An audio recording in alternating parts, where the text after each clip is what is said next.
Hi guys. So obviously you guys have seen the video prior or posted prior. So I think it's very important that I share my side. But let's go with Nick Walker, man. He's a 28-year-old bodybuilder. I mean, he Olympian qualified. He placed top 5 last year, so he had all year to prep now. He was on fire. 2020 North American Championship first, he got his pro card. 2020 was his first loss, was the Chicago Pro, which he placed still 4th in his first show as a pro, which was a short months later. After that, he went on a tear. First 2021 Arnold Classic, then Olympian top 5.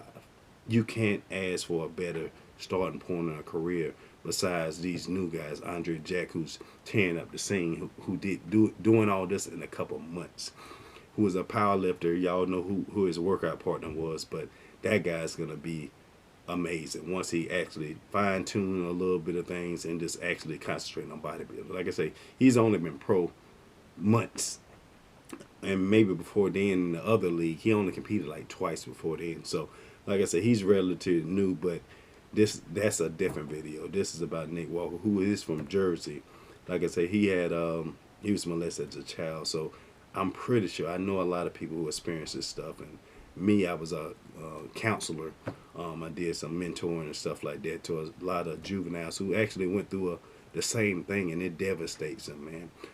I think he wrote an article at fitnessvote.com, and he was going over his traumatizing experience and stuff like that. So, I mean, Nick Walker is a stand-up guy. He overcome adversity, so I respect him a whole lot with his mentality, his training ethic. But he's a bodybuilder who wants just to bodybuild.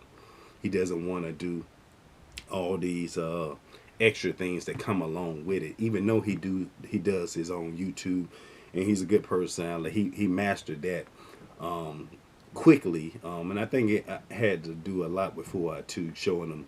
You watch a lot of people doing this from the podcast and stuff like that. So I think that actually did help, because I remember when he first got on the scene, competed, and I watched his training videos, and I didn't really like him. It was a little bland to me, and now they got a whole lot better. He's actually the podcast brought out his demeanor. So he's more confident talking and speaking to people and stuff like that. But go back and watch his first videos. It was nothing. I mean, you couldn't even stand to get through one workout. And now this guy's transformed, not only on the stage, but, his persona and everything else, opening up to the fans, sharing his experiences. And I think that just come with time. But what happened with Nick was, besides the rough childhood, he was devastated again because he had a lot of trust issues. So when any kid, you go through something like that, man, it's hard on you. It's hard on your family. And Nick has a good supporting family. But that stuff like that never goes away. And it could be his drive and motivation to never go back in the hole and stuff like that, and always keep surviving. But he was devastated when him and his coach, Mac Jensen, broke up. Which was not too long ago, and he ended up leaving Raw and Revive and stuff like that. But, you got to think, he worked with Matt all the way when he started competing. His rookie season to the Arnold Classic, and that's when it kind of broke up, because I think they covered it that he wanted to do the Arnold, but he probably wasn't healthy enough to do it, but he wanted that paycheck, the notoriety, and he knew he can probably win. But that didn't happen, so it blew up, and other things transpired. They say, I don't know, I ain't gonna speculate, but I can tell, and it's most likely true, that Matt and Nick was pretty much like best friends, and Nick just wanted, after going through that traumatizing childhood, he just wanted Matt for himself. He didn't want to share this guy, because they were so close, and Matt did everything he can in his power to do it, but Matt is older, so it's like, this is my job as a coach, to help you do what you got to do, be there for you. But I'm going to share my talent with the world, because that's his talent. As a nutritionist, that's my talent. I'm not just going to have one client doing nutrition. That's a waste of your talent. So you can never be capped, sharing your gifts to the world. Just so do whatever you love, do whatever makes you happy, whatever you was born to do and you feel like you got to do. I just tell everybody, just make sure you do that. Live in your truth. And share your experiences. I mean, that's what we all hear about. So, after that, man, Nick, I know it was hard for him because you can see it. His emotion was drained. He wasn't happy. And I agree with him when he's like, his heart wasn't in it. Not completely, but he did like Fouad. He liked Hosstile. He loved that brand, but his heart wasn't in it because his heart was still with Matt. He was hurt, and it didn't end on good terms, as they say. We don't know the behind the scenes, but as you see with Nick in this video, he made amends with Matt. So that why his whole mentality changed. He was happy, more confident, training better. And it's hard when you get a new coach, and besides the sponsor stuff, he got a new coach, and he's not confident in the training aspect, was it? Then the doubts, the Olympia is getting closer, so this guy's gonna start doubting himself, his abilities. He see other athletes looking better, but he knows that he can be even better, and at his best was with Matt. So I can see his side that it's hard, man. But as an athlete, you're with a company, you sign with your old coach, and make a post saying that I'm home. It's a tough thing, and your coach is kind of partial owner with a new supplement company. So for Fouad, even a heads up, hey, I'm going to Matt. And I don't know, I'm not speculating that if he didn't tell Fouad that, hey, he's making up with Matt, he's going to re-sign with him, they're going to get back coaching. Who knows how that transpired. But any owner of a different brand going to be worried. So that's why Fouad, I know, had that conversation with him. Hey, I got these plans, stuff like that. I know you signed with Matt. You say it's not going to interfere. Nobody's talking about you potentially re-signing with Raw and Revive. Maybe not on your aspect, but from behind the scenes, I'll be talking about it. Why wouldn't I want Nick Walker back with my brand? That's irrational to think that nobody was having those conversations behind the scenes. They don't have to say it, but it's a fact. I mean, it's marketing, it's business. You're gonna want your best guy back on the team. So, and then before I talk to you and ask you, hey, are you gonna re-sign back? And you said no, or most likely no. So if after I told you I'm gonna got our own signature series, which the money thing probably was gonna be unlimited, given royalties, stuff like that. Who knows? But I'm pretty sure Fouad, like I say, is a bodybuilder. He knows what Nick is worth. He's gonna give him whatever he wanted, pretty much. So I knew that hurt a lot. So he couldn't keep you.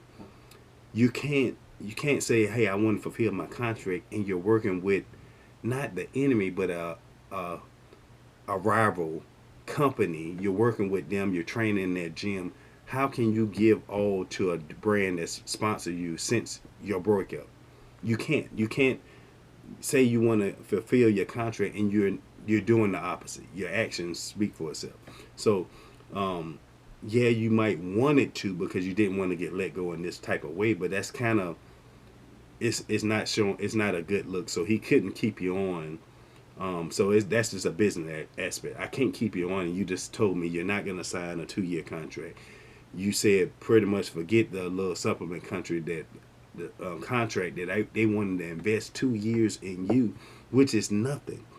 He would have probably still let you came out with the signature series, do something with Raw and Revive collaborations, whatever you want to do with Matt, just to make you happy. That's how much I think Fouad cared about you. But I don't think you understood that part of the connection, that how Fouad actually kind of not really idolized you, but he had a lot of respect for you, Nick Walker. So that's just coming from, man, I've been around for years. I know people. I know how to read people. I've been in law enforcement over 20 plus years. So this is my job, man. As a nutritionist, I know the body. I know people, period. Fouad cared about you. He still cares about you. So y'all probably just need to make amends. He'll love to still have you probably on the show. Even he don't care about the sponsors and stuff like that. It's just a negative light. And Nick Trigilli is Nick Trigilli. His words, he's gonna put it the best way he can. That's his aspect. So imagine that how Nick Trigilli and Fouad really didn't clash that much.